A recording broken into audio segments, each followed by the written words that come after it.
یہ بتائے گا کہ اس وقت آپ کہاں پر موجود ہیں اور کہاں کہاں سے یہ قافلے آئے اور کہاں تک پہنچ چکے ہیں؟ شکریہ. قافلے تو اسلام آباد کے حدود میں داخل ہو چکے ہیں کافی وقت پہلے سے، اور ابھی ادھر جو کشمیر ہائی وے ہے اور سٹی ہے تو اس کی طرف وہ مارچ کرنا شروع کریں گے.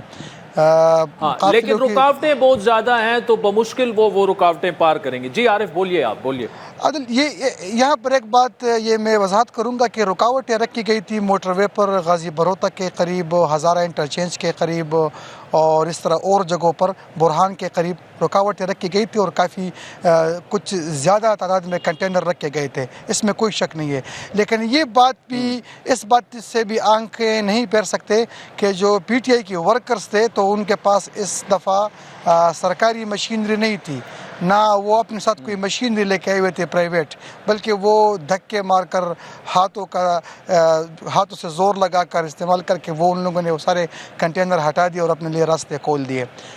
قافلہ کی جو سست روی ہے، سست رفتاری، وہ اس لیے بھی ہے کہ ورکرز پیدل بھی جا رہے ہیں بڑے کنٹینر کے ساتھ، وہ اس سے آگے بھی ہیں، ان کے گاڑیاں اور موٹر سائیکلیں بھی ان سے آگے ہیں، تو اس لیے ان کے لیے راستہ بنانا کافی مشکل ہو رہا ہے. تو اس لیے صرف ایک غازی بروتہ پر ورکر جو ہے تو وہ پوری رات لگے رہے، اور وہاں سے وہ کنٹینر ہٹانا، پھر بھری گاڑیاں جو ہیں وہ ادھر کھڑی کی ہوئی تھی ان کو دھکے دے کر ان کو ہٹانا، یہ سارے ہٹا کر پوری رات وہ صبح کے قریب جو ہے تو وہ برہان تک پہنچے. پھر برہان میں بھی یہی صورتحال ان کو فیس کرنا پڑی، تو وہ سارے کنٹینر ہٹا کر پھر جو ہیں تو وہ ایک جگہ تک یہاں پر پہنچ سکے ہیں. ابھی جو پی ٹی آئی کا قافلہ ہے تو ان کی حکمت عملی یہی ہے کہ وہ رات کے وقت اسلام آباد کے حدود میں داخل ہونا چاہتے ہیں، اور جتنی بھی رکاوٹیں اسلام آباد میں رکھی گئی ہیں تو اس کے لیے پہلے سے ان لوگوں نے اپنے جو ورکرز ہیں وہ ان جگہ تک انہوں نے بھیجے ہوئے ہیں، اور وہاں سے وہ رکاوٹیں ہٹا رہے ہیں. پھر جو مرکزی قافلہ ہے، جو کنٹینر ہے جس میں بشرا بی بی سوار ہے، جس میں علی امین گنڈاپور سوار ہے، اور جو پارٹی کے قائدین اس میں سوار ہیں، تو پھر وہ موو کرے گی اسلام آباد کی طرف آئے گی. یہ اگر ہم دیکھیں تو گزشتہ، اور دیکھتے ہیں کہ ان کو آنے بھی دیا جاتا ہے یا نہیں. عارف، میں آپ کے پاس دوبارہ ہوں گا. ثناء اللہ خان یہ بتائے گا کہ کیا دیکھ رہے ہیں آپ، اسلام آباد کی کیا سچویشن ہے؟ مذاکرات ہو رہے تو ہیں، محسن نقوی کر رہا ہے یا پی ٹی آئی کی طرف سے جو بھی کر رہا ہے، آپ کے پاس تازہ ترین کیا ہیں کیپٹل سے اس وقت؟ دیکھیں، صورتحال اتنی گمبھیر ہو چکی ہے کہ وفاقی حکومت کو مذاکرات کرنے پڑ رہے ہیں، ان کے پاس کوئی دوسرا آپشن نہیں بچا اس وقت. پولیس کا آپ کو پتہ ہے ایک جوان شہید بھی ہو چکا ہے، بالکل، ڈی مورلائز بھی ہو رہی ہے پولیس. ابھی ایف سی اور رینجرز نے ایکٹیو ہونا ہے، ایکٹیو ہیں لیکن ان کا ٹکراؤ نہیں ہوا ہے، اور یہ اب سیاسی تنازع بھی نہیں رہا. آپ دیکھیں جس لوگوں کو یہ لے کے آ رہے ہیں اس میں پوری صوبائی کابینہ ہے، پوری صوبائی کابینہ، پورا صوبہ ہے، پوری صوبائی حکومت کابینہ ہے جی. باقاعدہ ان کو کہا گیا تھا تھریٹ دے کے کہ جو نہیں آئے گا اتنے بندے لے کے اس کو کیبنٹ سے فارغ کیا جائے گا، آئندہ ٹکٹ بھی نہیں دیا جائے گا. یہ تو آپ کو پتہ ہے. اور بشرا بی بی نے یہ اعلان کیا ان کو سامنے بٹھا کے. تو اب یہ جو ہے ایک سیاسی تنازع نہیں ہے، بلکہ پاکستان کی ہسٹری میں ایک نئی، ماضی میں بھی ہوا ہے ایک آدھ مرتبہ، لیکن اب وفاقی اور صوبائی حکومت آمنے سامنے ہے. اور اس میں صرف ورکر نہیں ہے، یہ لوگ باقاعدہ انہوں نے لے کے آئے ہیں.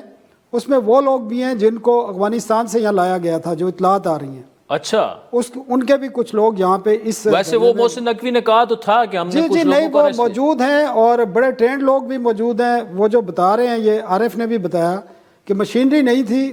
اب آپ اندازہ کریں جو اسلام آباد شہر کو کارڈن آف کیا ہوا ہے اس کو کس طرح لوگ، چند ہزار بندے تو نہیں ہٹا سکتے ان کو، اتنے بڑی رکاوٹیں ہیں، اور وہ کنٹینر مٹی سے بھرے ہوئے ہیں سارے کے سارے. تو ان کو ہٹانا اور یہاں پہنچنا، اور یہ کوششیں جو تھیں آج صبح بھی ہوئی، جس طرح آپ کو پتہ ہے ایک ڈیلیگیشن عمران خان سے بھی ملا ہے جو پی ٹی آئی صبح بالکل ڈائریکشن لے گئی ہیں. ڈائریکشن وہ پھر گئی ہیں بشرا بی بی کے پاس اور دوبارہ اس کو ری شیپ کیا گیا ہے. اچھا، تو ڈرائیو جو کر رہی ہیں ساری چیزیں اس وقت وہ بشرا بی بی کر رہی ہے، بشرا بی بی. اور ہم نے یہ بھی دیکھا کہ لٹرلی لیڈ کر رہی ہے نا، خطاب وہی کر رہی ہے. جی خطاب ڈائریکشن انہی کی ساری چل رہی ہیں، اور یہاں سے نہیں چل رہی، اس پوری تیاری میں ان کا کام رہا ہے. اس میں عارف یہ بتائے گا کہ انہوں نے تو یہ کہا تھا کہ بشرا بی بی جو ہے وہ ابھی بھی کہہ رہے ہیں کہ وہ لیڈ نہیں کر رہی، لیکن ہم نے دیکھا کہ جتنی بھی اس مارچ کی فائنل کال کی تیاریاں تھی، اور میری اطلاعات تو یہ ہے کہ جو ریسکیو پشاور میں آفس ہے 1122 وہاں باقاعدہ انہوں نے 40-50 لوگوں کی ٹیم بٹھائی ہے جو لمحہ بلمحہ انہیں تیاریوں کی رپورٹ بھی دیتی رہی. اسی طرح تھا کہ بالکل مطلب علی امین ویسے برائے نام لیڈ کر رہے ہیں لیکن اصل اس کو لیڈ جو ہے وہ عمران خان صاحب کی مسز ہی کر رہی ہیں. بالکل درست، بالکل اسی طرح ہی ہے. ریسکیو 1122 کا جو پشاور کا آفس ہے تو اس میں ان کے باقاعدہ ٹیم بیٹھی ہوئی ہے، لیکن صرف وہاں پر نہیں، باقی جو ڈسٹرکٹ ہیں وہاں پر ڈی سی کے آفس میں یا سرکٹ ہاؤس جو ہیں ڈسٹرکٹ کے اندر جو سرکاری دفاتر ہیں تو ان کو وہاں پر جگہ دی ہوئی ہے. لیڈ اور کس طرح ہوتی ہے کہ وہ خود کنٹینر پر موجود ہیں، چھوٹا چھوٹا خطاب بھی کرتی ہیں جہاں پر ان کو موقع ملتا ہے، رستہ کھولے، گاڑیوں کو رستہ دے دے، کنٹینر کو رستہ دے رہے، باقاعدہ ہدایات دیتی ہے. ان کی جو اپنی ٹیم ہے وہ بالکل ایکٹیو ہے، وہ ہر جگہ پر موجود ہے. وہ قافلے سے 10 کلومیٹر آگے بھی موجود ہیں اور 10 کلومیٹر پیچھے بھی موجود ہیں. ہر ایک ایکٹیویٹی کی وہ ویڈیو بنا رہی ہیں. ڈرون کیمرہ ان کے پاس ہے، ان کی پوری ٹیم نے پوری تیاری کر رکھی ہوئی ہے. جو ڈسٹرکٹ میں ان کے ٹیم بیٹھے ہوئے تھے، جو ریسکیو ہیڈ کوارٹر میں ان کی ٹیم بیٹھی ہوئی تھی، تو انہوں نے وہاں پر بھی ساری ویڈیوز ان کو پہلے سے ملی ہے. کس کے قافلے میں کتنے لوگ ہیں، کس کے قافلے میں کون کون شامل ہے، کس کا قافلہ کہاں پر رکا ہوا ہے، کس کے قافلے میں شامل لوگوں نے کنٹینر ہٹا دیے.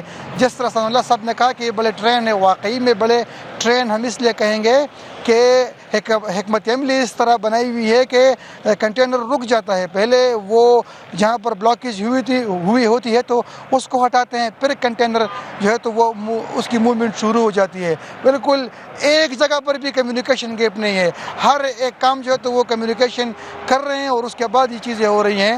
جہاں اور اس ساری کمیونیکیشن کو ویری انٹرسٹنگ، جس طرح عارف آپ نے کہا کہ بشرا بیگم جو ہیں وہ اس کو لٹرلی لیڈ کر رہی ہیں. ثناء اللہ مجھے بتائیے گا، آپ بھی اسلام آباد کے رہائشی ہیں، ہم بھی ہیں، جڑواں شہروں کو آپ دیکھ لیں، ہم کس عذاب سے اس وقت گزر رہے ہیں. اور پچھلے 3-4 دنوں سے یہ جو معاملہ ہے، اس وقت تو آپ کو ایون سبزیاں اور فروٹ اور گوشت بھی ملنا بند ہو چکا ہے، بچوں کے اسکول بند ہیں، ہاسپٹل کوئی نہیں پہنچ سکتا. ذرا بتائیے گا آپ. دیکھیں وہ سپلائی تو بند ہے بالکل چاروں طرف سے، کیونکہ پنجاب سائڈ سے تو بہت زیادہ سختی ہے، کے پی سے بھی بند کی ہوئی تھی، باقی علاقے بھی جو کشمیر سائڈ سے آتی تھیں کچھ وہ بھی بند ہیں. تو اس سے یہ ہوا ہے کہ جو فوڈ آئٹمز ہیں، جو پیریشیبل فوڈ آئٹمز ہیں، تازہ جو سبزیاں اور پھل آتے ہیں وہ شارٹ ہو گئے ہیں، اور جو موجود ہیں ایک تو وہ خراب ہیں اور ان کی پرائسز 4 ٹائم انکریز ہوئی ہیں. تو لوگوں کی مصیبت ہے، لوگوں نے ہاسپٹل کسی نے جانا ہے، اسکول کالجز بند ہیں. جو سب سے بڑا ایشو ہے نا، وہ جنہوں نے اس شہر سے باہر جانا ہے یا آنا ہے، کسی کی شادیاں ہیں، کسی کی فوتگی کے ایشو ہیں، وہ تمام لوگ سٹک ہوئے ہیں. آپ کو بھی دن میں 10 کالیں ہوتی ہوں گی، ہمیں بھی آتی ہیں، کچھ لوگ راستوں میں پھنسے ہوئے ہیں. تو پورا ایک نظام جو ہے درم برم کیا ہوا ہے، اور یہ پی ٹی آئی کو پتہ ہے ان چیزوں کا، یہ بات نہیں ہے پتہ. دیکھیں وہ کس طریقے سے ان کی جو عارف ساتھ آ رہا ہے مانیٹرنگ کر رہے ہیں، لیکن وہ پورا ایک لمبا پلان کر کے آئے ہیں. اور مجھے صورتحال جو ہے اتنی اچھی نہیں لگ رہی، صورتحال خراب ہونے جا رہی ہے. اور جس طرح کہتے ہیں یہ حقیقت ہے، پی ٹی آئی کو اس صورتحال میں لاشوں کی ضرورت ہے. ایک لاش گر چکی ہے، اور جس طریقے سے وہ پولیس پہ اٹیک کرتے ہیں اس سے آپ اندازہ کر لیں. جو ویڈیوز آئی ہیں جو آپ دیکھ سکتے ہیں کہ انہیں کوئی پرواہ نہیں، کوئی مرتا ہے کوئی بچتا ہے، وہ اس سے کوئی ان کا جو ٹارگٹ ہے وہ اپنے ٹارگٹ کے مطابق